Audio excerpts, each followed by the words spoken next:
Las mediaciones comunitarias se centraron especialmente en las comunidades de vecinos, pero también tuvimos que intervenir en el ámbito sanitario, ¿vale? Trabajando con los profesionales del ámbito sanitario, concretamente nos pudimos coordinar con el Centro de Vigilancia Epidemiológica, ¿vale? Dando a conocer a la cultura gitana y a los gitanos de los barrios, poder dar a conocer las medidas de prevención e higiene que había en salud en frente de la COVID-19, ¿no? Que esto era pues una desconocencia, como decía la compañera Sonsoles, un saludo Sonsoles, que estuve trabajando con ella en Tarrasa.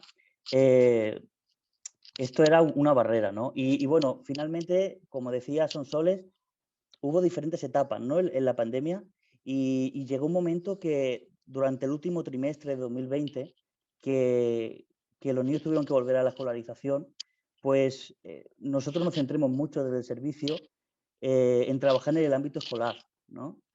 Porque, bueno, trabajando el asentismo, dando a conocer a la familia las medidas de prevención e intentar que los jóvenes gitanos y los niños pudieran retomar la escolarización de una forma normalizada.